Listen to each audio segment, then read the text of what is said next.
نحمده ونصلي على رسوله الكريم اما بعد فاعوذ بالله من الشيطان الرجيم بسم الله الرحمن الرحيم رب اشرح لي صدري ويسر لي امري واحلل عقدة من لساني يفقهوا قولي. باب فضل العلم، باب علم کی فضیلت کے بارے میں. وقول اللہ تعالی، اور اللہ تعالی کا فرمان ہے، یرفع اللہ الذین آمنوا، بلند کرتا ہے اللہ ان لوگوں کو جو ایمان لائے، منکم تم میں سے، یعنی اہل ایمان کو اللہ تعالیٰ تمام انسانوں پر بلندی عطا کرتا ہے. والذین اوتوا العلم، اور وہ لوگ جو علم دیے گئے، درجات، ان کے لیے درجات ہیں، یعنی ہر اہل ایمان کا درجہ ہے اللہ کی نظر میں، لیکن اہل علم کے درجات ہیں. واللہ بما تعملون خبیر، اور اللہ تعالیٰ جو بھی تم عمل کرتے ہو اس سے باخبر ہے. وقولہ عز وجل، اور اللہ سبحانہ تعالیٰ کا فرمان ہے، سورۃ طٰہٰ کی آیت ہے جس میں آپ صلی اللہ علیہ وسلم کو خطاب ہے، رب زدنی علما، اے میرے رب میرے علم میں اضافہ فرما. اور یہ اللہ تعالیٰ نے حضور صلی اللہ علیہ وسلم کو تلقین کی. اگر اللہ تعالیٰ اپنے حبیب محمد صلی اللہ علیہ وسلم کو یہ تلقین فرما رہے ہیں جن کے معلم وہ براہ راست خود ہیں، تو پھر عام لوگوں کے لیے کیا حکم ہے؟ یعنی اگر حضور صلی اللہ علیہ وسلم کو فرمایا جا رہا ہے کہ آپ مزید علم کے لیے دعا کریں، جبکہ آپ کے علم کا سورس دنیا نہیں، دنیا کا کوئی انسان نہیں، خود اللہ تعالیٰ کی ذات ہے، اور جتنا چاہے دے سکتی تھی اللہ تعالیٰ کی ذات، لیکن آپ کو احساس دلایا گیا کہ آپ خود اس کے لیے مزید دعا کریں. ایک اور بات یہاں سے یہ پتہ چلتی ہے کہ علم زندگی کے کسی حصے میں بھی مکمل نہیں ہوتا، تکمیل نہیں پاتا. یہ دعا مرتے دم تک پڑھتے رہنا چاہیے، رب زدنی علما. علم کی حرص جو ہے اسے کبھی بھی ٹھنڈا نہیں پڑنا چاہیے، وہ بڑھتی رہے، اور اس کے لیے انسان اللہ تعالیٰ سے مدد مانگتا رہے کہ اللہ تعالیٰ اور عطا فرما، اور عطا فرما.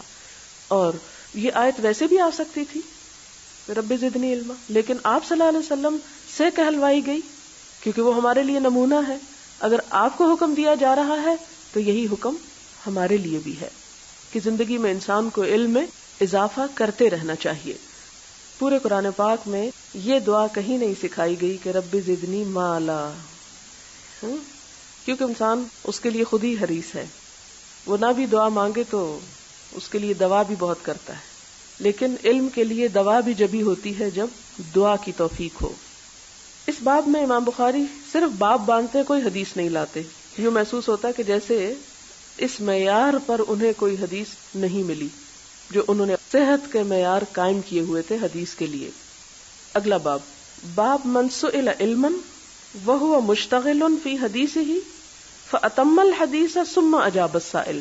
باب ہے من، جو کوئی، سئل سوال کیا گیا، پوچھا گیا، علما علم کی بات، وہو مشتغل اور وہ مشغول ہو.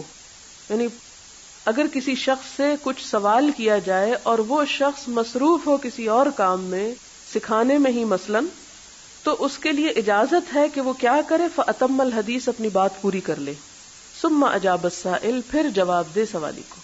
یعنی مثال کے طور پر ایک شخص پڑھا رہا ہے اور دوسرا شخص بیچ میں انٹرپٹ کر کے سوال کر رہا ہے، تو ایسی صورت میں کیا کرنا چاہیے، کیا حکم ہے، کیا ادب ہے، کیا حق ہے سوال کرنے والے کا. تو اس پر آپ صلی اللہ علیہ وسلم کا طرز عمل یہاں بتایا گیا جو آپ حدیث میں پڑھیں گے. وہ یہ ہے کہ جو شخص پڑھا رہا ہے وہ اپنی بات مکمل کر لے، پڑھا چکے، اور پھر اس سوال کو انٹرٹین کرے. حدثنا محمد بن سنان قال حدثنا فلیح حدثنی جو یہ نا، یہ کہہ رہے ہیں امام بخاری ہی کہہ رہے ہیں، دوسری سند لا رہے ہیں. ابراہیم ابن المنذر قال حدثنا محمد بن فلیح قال حدثني ابی قال حدثني هلال بن علی عن عطاء بن یسار عن ابی ہریرہ قال بینما النبی صلی اللہ علیہ وسلم فی مجلس، بینما یعنی اس اسنا میں، اس دوران کہ نبی صلی اللہ علیہ وسلم ایک مجلس میں بیٹھے ہوئے تھے، یحدث، حدیث بیان کر رہے تھے یا بات چیت کر رہے تھے، کچھ سکھا رہے تھے، القوم، لوگوں کو. جاءہ اعرابی، کہ آیا آپ کے پاس ایک اعرابی، ایک بدو، فقال، کہنے لگا، متی الساعہ، قیامت کب آئے گی. یعنی آپ کی بات کو کاٹ کے بیچ میں سوال کرتا ہے، جی یہ مجھے بتائیں قیامت کب آئے گی؟ شاید آپ قیامت ہی کی کوئی بات کر رہے ہوں گے. فمدا، تو جاری رکھا رسول اللہ صلی اللہ علیہ وسلم، آپ صلی اللہ علیہ وسلم نے یحدث کلام کرنا، یعنی مدا گزر گئے، یعنی گزرتے رہے، چلتے رہے، یعنی آپ اپنی بات کو جاری رکھا. فقال بعض القوم، بعض لوگوں نے کہا، سمع، آپ نے سن لیا ہے، ما قال، جو اس شخص نے کہا. فکرہا، تو آپ نے ناپسند کیا ہے، ما قال، جو اس نے کہا، یعنی آپ کو اس شخص کا سوال پسند نہیں آیا، اس لیے شاید آپ نے جواب نہیں دیا. وقال بعضهم، دوسرے کہنے لگے، بل لم يسمع، ہمارا خیال ہے آپ نے سنا ہی نہیں. حتی اذا قضا، یہاں تک کہ جب آپ پوری کر چکے، حدیثہ، اپنی بات، قالا، تو آپ نے فرمایا، اینا، کہاں ہے، راہو، میں سمجھتا ہوں اس کو، السائل، سوالی، عن الساعہ، قیامت کے بارے میں، وہ قیامت کے بارے میں سوال کرنے والا کہاں ہے. قالا، تو وہ شخص بولا جس نے سوال کیا تھا، ہاں انا یا رسول اللہ، ہاں یہ میں ہوں اے اللہ کے رسول صلی اللہ علیہ وسلم، میں یہاں ہوں. قالا، فرمایا، فَإِذَا، تو جب، ضُيِّعَتِ الْأَمَانَةُ، ضائع کر دی جائے گی امانت، فَانْتَظِرِ السَّاعَةَ، تو انتظار کرنا قیامت کا. قَالَ كَيْفَ إِذَاعَتُهَا، اس نے پوچھا کس طرح ہے اس کو ضائع کرنا، یعنی اس کا کیا مطلب ہے اس کو ضائع کرنا، امانت کو. قَالَ، آپ نے فرمایا، اذا، جب، وُسِّدَ، سپرد کر دیے جائیں، الامر، معاملات، الی، طرف، غیر اہلہ، نااہل لوگوں کے، فانتظر الساعہ، تو انتظار کرو قیامت کا، پھر قیامت قریب ہے.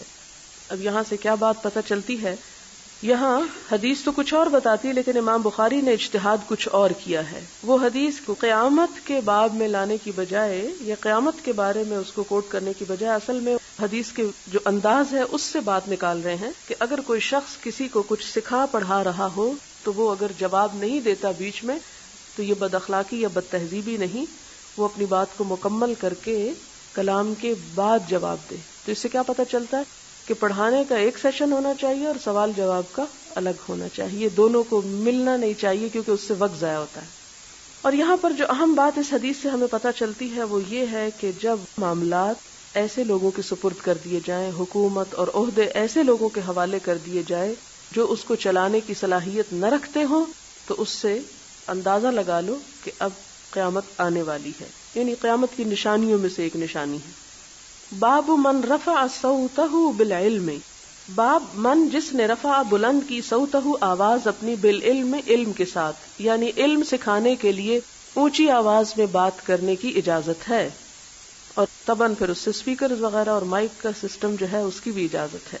حدثنا ابو النعمان عارم بن الفضل قال حدثنا ابو عوانة عن ابی بشر عن یوسف بن ماہد عن عبد اللہ بن عمرو قال تخلف عنا النبی صلی اللہ علیہ وسلم، پیچھے رہ گئے ہم سے آپ صلی اللہ علیہ وسلم، فی سفرتن، ایک سفر میں، سافرناہا، سفر کیا ہم نے اس میں، یعنی ہم آپ صلی اللہ علیہ وسلم کے ساتھ سفر کر رہے تھے کہ ایک دفعہ آپ پیچھے رہ گئے، کوئی خاص وجہ ہو گئی.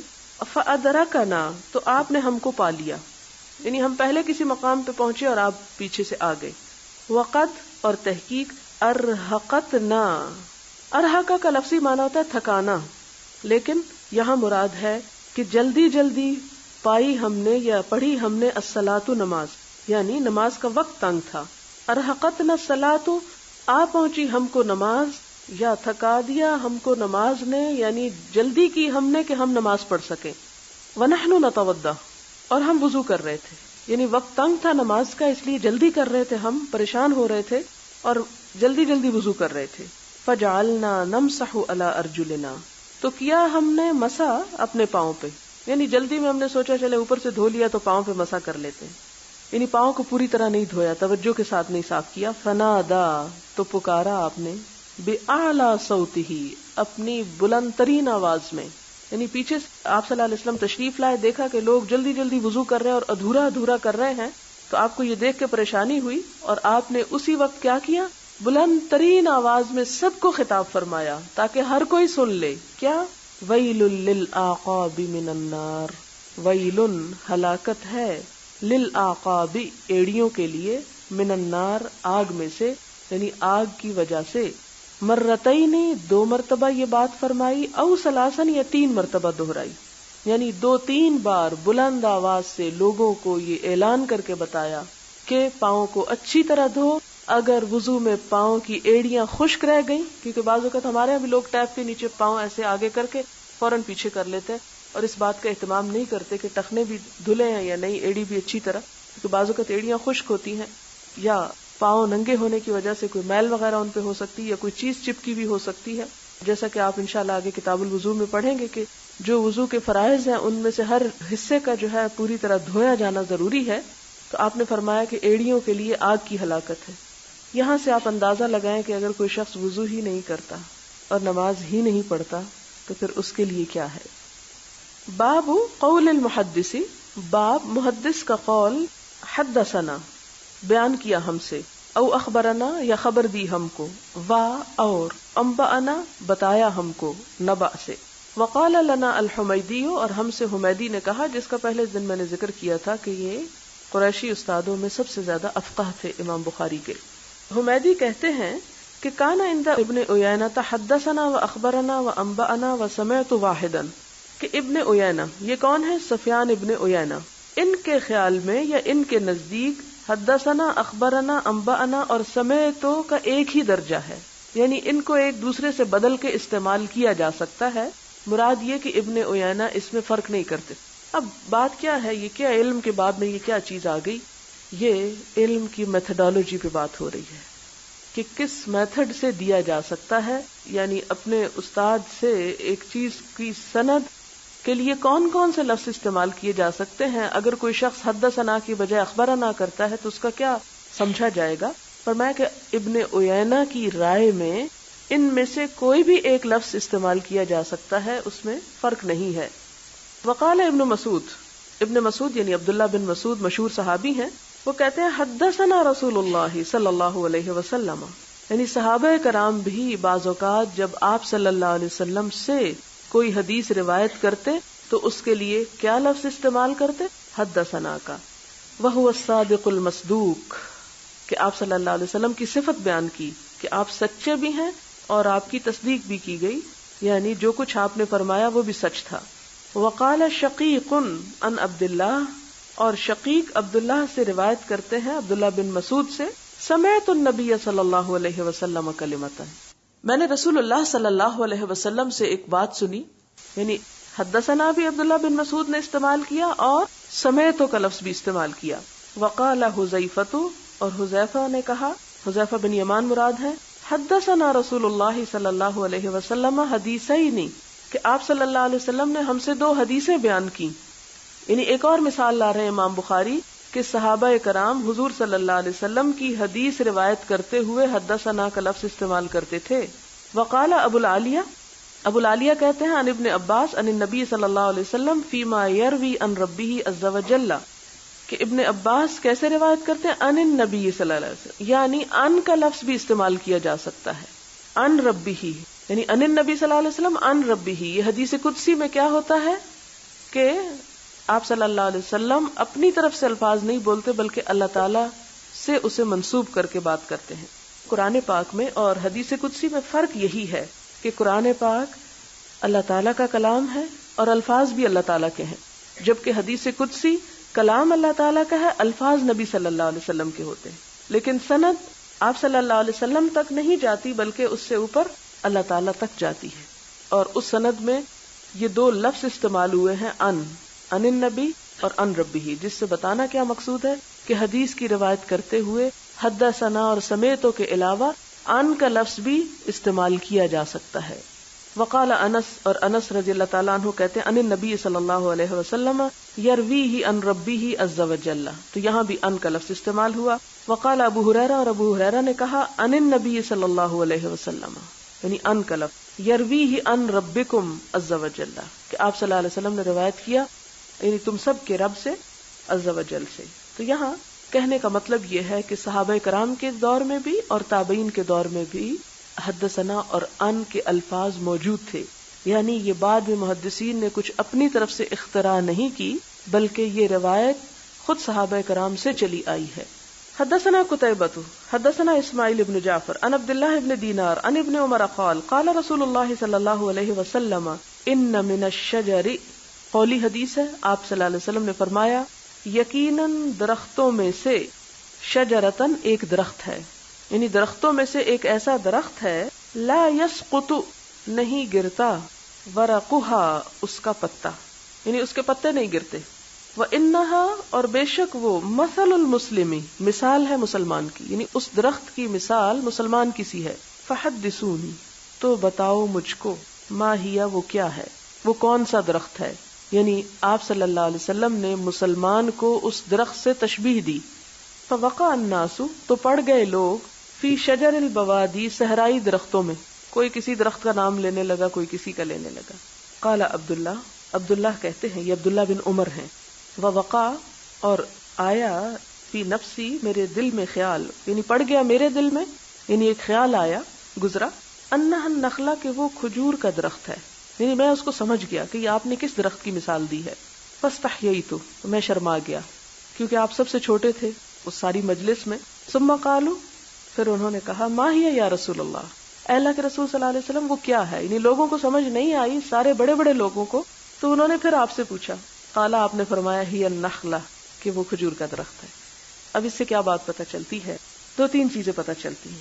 پہلی بات تو جس باب میں امام بخاری لائے ہیں کہ حدثنا کا استعمال جو ہے وہ صحابہ کرام کے علاوہ حضور صلی اللہ علیہ وسلم نے بھی فرمایا، فحدثونی، ٹھیک ہے، کہ تم مجھ کو بتاؤ، بیان کرو مجھے، اور پھر آپ صلی اللہ علیہ وسلم کا انداز تعلیم بھی پتہ چلتا ہے کہ بعض اوقات آپ ایک پہیلی کے انداز میں بات کرتے تھے، ایک کویسچن کے انداز میں، اور اس سے کیا ہوتا ہے دماغ زیادہ تیزی سے کام کرتا ہے، سب سوچنے لگتے ہیں، جو سو رہے ہوتے ہیں لوگ جاگ جاتے ہیں، ورنہ آپ سمپلی یہ بھی تو فرما سکتے تھے دیکھو لوگوں وہ ایک درخت ہے جس کا نام یہ ہے اور اس کی مثال مسلمان کی ہے، اس میں بھی کوئی حرج نہیں تھا، لیکن آپ نے لوگوں کو ایک طرح سے ان کا امتحان لیا، ایک طرح سے دیکھنا چاہا کہ ان میں سے کون کیا کرتا ہے، کیا جواب دیتا ہے، اور اس سے علم میں ایک دلچسپی بھی پیدا ہو جاتی ہے جب استاد شاگردوں سے کوئی سوال کرے۔ تو وہ لوگ جو تھے اچانک سوال سے، جیسے ہوتا ہے کہ انسان کا دماغ ذرا کام کم کرتا ہے، بات آتی بھی تو بھول جاتی ہے، ادھر ادھر کے درختوں کا سوچنے لگے۔ تو عبداللہ بن عمر جو حضرت عمر رضی اللہ تعالیٰ عنہ کے بیٹے تھے، صحابہ میں بہت چھوٹے تھے، اور اکثر لوگ ان کو کہتے تھے تم اتنے چھوٹے اور ہر وقت آپ کی مجلس میں گھسے رہتے ہو، اور یعنی ان کے اوپر تنقید بھی کرتے تھے۔ تو اس سے کیا پتہ چلتا ہے کہ یہ اللہ تعالیٰ کی عطا ہوتی ہے، نعمت ہوتی ہے، بخشش ہوتی ہے کہ کچھ لوگوں کو دوسروں کے مقابلے میں بات کو جلدی سمجھنے کی اللہ نے صلاحیت دے رکھی ہوتی۔ یہ اللہ تعالیٰ کا خاص انعام ہے، جیسے کچھ لوگوں کو دولت اللہ تعالیٰ زیادہ دے دیتے ہیں، کچھ لوگوں کو اور صحت زیادہ اچھی مل جاتی ہے، کسی کو شکل مل جاتی ہے، کسی کو علم مل جاتے ہے، تو کسی کو اسی طرح بات کو سمجھنے کی صلاحیت مل جاتی ہے۔ تو عبداللہ بن عمر کم سن ہونے کے باوجود بات کو بہت جلدی سمجھ جاتے تھے، بہت ذہین شخص تھے، لیکن چونکہ چھوٹے تھے تو اس لیے خاموش رہے۔ کہتے ہیں میں شرما گیا کہ اتنے بزرگ بیٹھے ہوئے تو میں کیا بتاؤں، لیکن جب آپ صلی اللہ علیہ وسلم نے سب سے پوچھا تو کوئی جواب نہ دے سکا، تو لوگوں نے پھر آپ سے پوچھا کہ آپ ہی بتا دیں، تو آپ صلی اللہ علیہ وسلم نے پھر بتایا، اور وہ وہی چیز تھی جو حضرت عبداللہ بن عمر کے دل میں تھی۔ اگلا باب ہے باب طرح کا مطلب ہوتا پھینکنا، طرح الامامی، امام کا پھینکنا، المسئلہ ایک سوال کو، یعنی سوال کرنا مراد ہے، علی اصحابہ اپنے ساتھیوں پر، لیختبرا تاکہ جانچے، اندازہ کرے، ما عندہم من العلم جو ان کے پاس ہے علم میں سے۔ اس سے کیا پتہ چلتا ہے؟ پتہ یہ چلتا ہے کہ استاد اپنے شاگردوں کا علم آزمانے کے لیے سوال کر سکتا ہے، یعنی امتحان کی اجازت ہوتی ہے، ٹیسٹ لیے جا سکتے ہیں، ٹھیک ہے، یعنی اس کا ثبوت سنت میں موجود ہے۔ حدیث کیا ہے؟ حدیث پھر یہی بیان کرتے ہیں دوبارہ، یعنی جو پچھلی حدیث ہے میں اسی لیے اس کو صرف پڑھ دیتی ہوں، اور آپ یہ جو امام بخاری کا اجتہاد ہے اس کو سمجھنے کی کوشش کریں کہ کیا کہتے ہیں۔ حدثنا خالد بن مخلد قال حدثنا سلیمان قال حدثنا عبد الله بن دینار عن ابن عمر عن النبي صلی اللہ علیہ وسلم قال ان من الشجر شجرة لا يسقط ورقها وانها مثل المسلم حدثوني ما هي قال فوقع الناس في شجر البوادی۔ بوادی بادیہ کی جمع ہوتی ہے، اور بادیہ صحرا کو کہتے ہیں، بدو اسی سے ہیں، بدو صحرا کے رہنے والے، اور یہ شہر کا اپوزٹ ہوتا ہے، اس کا اپوزٹ ہوتا ہے حاضرہ، بادیہ حاضرہ، حاضرہ کہتے ہیں شہروں کو۔ قال عبداللہ فوقع فی نفسی انہا النخلہ ثم قالوا حدثنا ما هي يا رسول الله قال هي النخلة. باب القراءة والعرض على المحدث ورأى الحسن والثوري ومالك القراءة جائزة. باب ہے قراءت کے بیان میں. قراءت سے مراد قرآن پاک کی قراءت نہیں، یعنی علم کو استاد کے سامنے پڑھ کے سنانا. کیا اس کی اجازت ہے یا ایسا کیا جا سکتا ہے، یا جن محدثین نے ایسا کیا انہوں نے درست کیا. والعرض، عرض کا مطلب ہوتا ہے پیش کرنا، یعنی اپنی لکھی ہوئی چیز پیش کرنا یا اپنے علم کو استاد کو سنا کر اس کی تصدیق کروانا. علی المحدث، استاد کے سامنے یا محدث کے سامنے. ورأى الحسن، اور حسن بصری کا خیال ہے یا انہوں نے سمجھا. والثوری، اور ثوری یعنی سفیان ثوری. ومالک، اور امام مالک نے. القراءۃ، قراءت کو. جائزتاً، کہ جائز ہے. رأى القراءۃ، یعنی قراءت کو جائز سمجھا، درست سمجھا، اس کو اہمیت دی. یعنی یہ تین امام جو ہیں، امام حسن بصری، ثوری اور مالک، یہ تینوں قراءت کے طریقے کو جائز قرار دیتے ہیں. اور قراءت اور عرض ایک ہی چیز کا نام ہے، جس کا معنی ہے کہ شاگرد پڑھے، استاد سنے اور اس کو کنفرم کرے. واحتج بعضهم، اور بعض نے احتجاج کیا. احتجاج بمعنی مظاہرہ نہیں ہے، یہاں مراد یہ کہ حجت اس میں سے نکالی، یعنی دلیل لی. واحتج، اور دلیل لی. بعضهم، ان میں سے بعض نے. فی القراءۃ، قراءت کے معاملے میں. علی العالم، عالم پر. بحدیث زمام ابن ثعلبہ، زمام بن ثعلبہ کی حدیث کو انہوں نے اپنے لیے حجت کے طور پر لیا، یا اس کام کے لیے انہوں نے دلیل کہاں سے لی؟ زمام بن ثعلبہ کی حدیث سے. اب وہ حدیث کیا، وہ آگے آئے گی. یعنی اس طریقے کے جائز ہونے پر دلیل انہیں ملی زمام بن ثعلبہ کی حدیث سے. انہ قال للنبی صلی اللہ علیہ وسلم، کہ انہوں نے نبی صلی اللہ علیہ وسلم سے کہا. کس نے کہا؟ زمام بن ثعلبہ نے. اللہ امرک، جب مد ہو جائے اور دو الف جمع ہو جائے تو اس کا مطلب ہے اللہ، کیا اللہ تعالیٰ نے امرا کا حکم دیا آپ کو؟ ان تصلی الصلوات، کہ آپ پڑھیں نمازیں، یعنی آپ کو نماز پڑھنے کا اللہ تعالیٰ نے حکم دیا. قال نعم، آپ نے فرمایا ہاں. قال فہذہ قراءۃ علی النبی صلی اللہ علیہ وسلم. تو زمام بن ثعلبہ کا یہ سوال جو ہے ایک طرح سے استاد کے سامنے ایک مسئلے کو پڑھنا ہے. اخبر زمام قومہ بذلک فاجازوہ، اس بات کو زمام نے آپ صلی اللہ علیہ وسلم کی تصدیق کروا کے واپس جا کر اپنی قوم کو بھی بتایا. آپ صلی اللہ علیہ وسلم کے سامنے انہوں نے جو بات کہی تھی وہ آپ نے خود نہیں فرمائی تھی، وہ بات زمام نے کہی تھی. جب آپ نے نام کہہ دیا تو انہوں نے اس بات کو حضور صلی اللہ علیہ وسلم سے منسوب کر کے اپنی قوم کو جا بتایا کہ مجھ سے حضور نے فرمایا ہے. اور کس طرح آپ سے منسوب کر دیا؟ کیونکہ آپ نے نعم کہا تھا. یعنی اس کا مطلب یہ ہے کہ اگر انسان کسی کے سامنے کوئی مسئلہ رکھے اور وہ اس پر صرف ہاں کہہ دے تو وہ سارا مسئلہ اپنی طرف سے بتانے کی بجائے جس نے ہاں کی اس کے ذمے سے یا اس کی سند سے یا اس کے حوالے سے دوسروں کو بتا سکتا ہے. فاجازوہ، تو انہوں نے اس کی اجازت دی. واحتج مالک بالسک، اور احتجاج کیا مالک نے دستاویز کے ساتھ. سک کہتے ہیں دستاویز کو، یعنی جس طرح دستاویزات پڑھی جاتی ہیں کسی عدالت میں کسی قاضی کے سامنے، تو اس سے مالک نے دلیل نکالی. یقرأ علی القوم، سک جو پڑھی جاتی ہے کسی قوم پر. فیقولون، پھر وہ کہتے ہیں اشہدنا فلان، ہم سے فلاں نے ذکر کیا. ویقرأ علی المقرئ، اور وہ پڑھا جاتا ہے اوپر پڑھنے والے کے. فیقول القارئ، اور پھر وہ پڑھنے والا کہتا ہے اقرأنی فلان، کہ مجھے فلاں نے پڑھایا ہے. یعنی مطلب کیا ہے کہ جب وہ دستاویز کسی کے سامنے پڑھی جاتی ہے اور وہ اس پر ہاں کرتا ہے، اسے تسلیم کرتا ہے، تو پھر یہ ایسا ہی ہو جاتا ہے کہ جیسے کسی شاگرد نے استاد کے سامنے کچھ پڑھ کے سنایا اور اس نے ہاں کی، تو پھر وہ ایک طرح سے ہاں ایک گواہی بن گئی. پھر اس کے ساتھ وہ دوسروں کو جا کے علم دے سکتا ہے اس کے ریفرنس سے. حدثنا محمد بن سلام، محمد بن سلام نے مجھ سے بیان کیا. قال حدثنا محمد بن الحسن الواسطی عن عوف عن الحسن، یہ حسن بصری ہیں. قال کہتے ہیں، یہ کس کی رائے بیان ہو رہی ہے؟ آپ حسن بصری کی.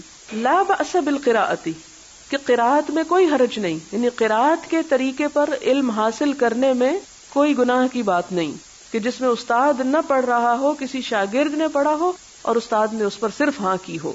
حدثنا عبید اللہ بن موسیٰ عن سفیان، اور یہ سفیان ثوری ہیں.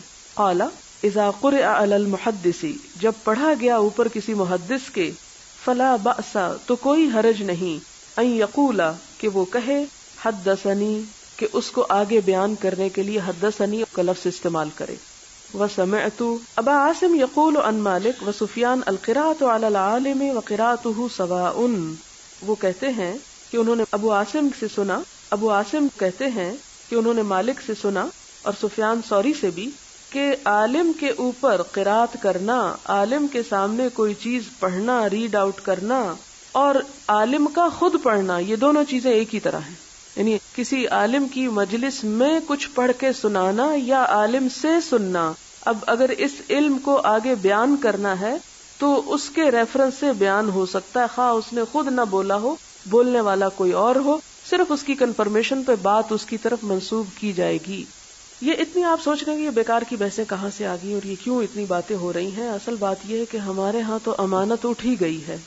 ہم تو اس بات میں کبھی بھی احتیاط نہیں کرتے کہ کیا بات کس نے کی. کوئی بات سنتے ہیں، جس سے دل چاہے اس کو منسوب کر دیتے ہیں، جس کے دل چاہے اس کو اس سے ہٹا کے کسی اور کے نام لگا لیتے ہیں. ہمارے ہاں تو اسٹوڈنٹس جب اسائنمنٹس لکھتے ہیں تو پورے کا پورا کلام کسی کا نقل کر کے اپنے پین سے لکھ کے اور اسٹیپلر لگا کے خوبصورت انداز میں پیشکش فلان. اسی طرح بہت سے شاعر بھی ایسے کرتے ہیں کہ کلام کسی اور کا چرا کے اپنے نام سے چھپوا لیتے ہیں، اور یہ چیز بہت عام ہے ہماری یونیورسٹیوں میں، ہمارے کالجز میں، ہمارے اداروں میں. اسی لیے ریسرچ کا کوئی معیار نہیں، سب نقالی ہوتی ہے، ادھر سے ادھر سے چیزیں جمع کی ہوئی اور جمع کر کے ان کو اپنے نام سے شائع کر دیا. تو یہ ایک خیانت ہے کہ علم کسی کا ہو، سوچ کسی کی ہو اور اسے انسان اپنے نام سے منسوب کر لے کہ یہ میری بات ہے، یہ میرا قول ہے، یہ میرا فرمان ہے. ائمہ، فقہاء اور محدثین ایسا کام نہیں کیا کرتے تھے. انہوں نے اس معاملے میں بڑی بڑی بحثیں کی ہیں کہ اگر استاد نے بولا نہیں تو کیا ہم وہ بات جو اس کی مجلس میں ہوئی اور ایک خاص طریقے پر ہوئی اور شاگرد نے بولی تو کیا ہم اس کو استاد کے نام سے آگے روایت کر سکتے ہیں کہ نہیں؟ کیونکہ بولنے والا تو استاد نہیں تھا، بولنے والا تو شاگرد تھا. اب یہ شاگرد جو کچھ پڑھ رہا ہے یہ کہاں سے آیا؟ اس کے دو طریقے ہوتے تھے. یا یہ ہوتا تھا کہ وہ استاد ہی کی کتاب ہوتی تھی، جو استاد خود پڑھنے کے بجائے شاگرد کو کہتا تھا کسی اچھے پڑھنے والے کو، اچھا تم پڑھو. اب وہ علم شاگرد کا اپنا نہیں ہوتا تھا، وہ جمع تو استاد ہی کا ہوتا تھا، لیکن استاد خود بولنے کی بجائے شاگردوں سے بول. اور اس میں آپ سوچ رہے ہیں کہ کیوں بلواتا تو خود کیوں نہیں بولتا، تو اسے کیا ہو جاتا تھا؟ اس زمانے میں علم کی مجلسیں 1، 2 یا 3 گھنٹے کی نہیں ہوتی تھی، وہ کئی گھنٹوں پہ مشتمل ہوتی تھی اور ہزاروں لوگوں پر مشتمل ہوتی تھی. اس میں بعض اوقات استاد جو تھا وہ مسلسل کئی گھنٹے بول نہیں سکتا تھا. بعض اوقات یہ ہوتا تھا کہ استاد کا علم تو بہت ہوتا تھا مگر اس کے بولنے کا انداز لوگوں کو پوری طرح سمجھ نہیں آتا تھا. اس کے مقابلے میں ایک شاگرد زیادہ بہتر طور پر ایک ہزاروں کے مجمع کو سنوا سکتا تھا. تو عموماً پھر یہ طریقہ اختیار کیا جاتا کہ استاد صرف اس کو کنفرم کرتا جاتا اور لوگوں کو سنانے کے لیے جس طرح یہ مائک استعمال ہوتا ہے تو بلند آواز کے واضح قرات کرنے والے، بہتر انداز میں عربی عبارت کو بولنے والے کو کھڑا کیا جاتا تھا جو لوگوں کو آگے استاد ہی کی چیز، اسی کا لیکچر سناتے تھے. ہو سکتا کہ مسئلہ واضح ہو گیا ہو، لیکن اگر پھر بھی کوئی سوال ہو تو آپ پوچھ سکتے ہیں بعد میں. وہ اس لیے کہ یہ چیزیں ذرا سی نئی ہیں آپ لوگوں کے لیے کہ ہمارے نزدیک تو اس کی کوئی اہمیت نہیں. کسی نے حدثنا کہہ دیا، خبرنا یا کوئی بھی، تو ہمیں تو ایک فضول سی بات لگتی ہے. تو اس لیے لگتی ہے کہ ہمارا تو علم کے کوئی پیمانے ہی نہیں رہے، کوئی طریقہ ہی نہیں رہا، کوئی سلیقہ ہی نہیں رہا، کوئی ادب ہی نہیں رہا، کوئی احترام ہی نہیں رہا. تو اس لیے ہمارے لیے تو یہ چیزیں بیکار ہیں. لیکن جب ہمارے ہاں مسلمانوں کے اندر اسلام نے جو علمی امانت کا درس دیا اور جو تحقیق اور جھوٹ سے بچنے اور پرہیز کرنے کا، اس کے نتیجے میں یہ سب کچھ پیش آیا اور سامنے آیا، اور اس لیے ان مسائل پہ بحثیں کی گئیں.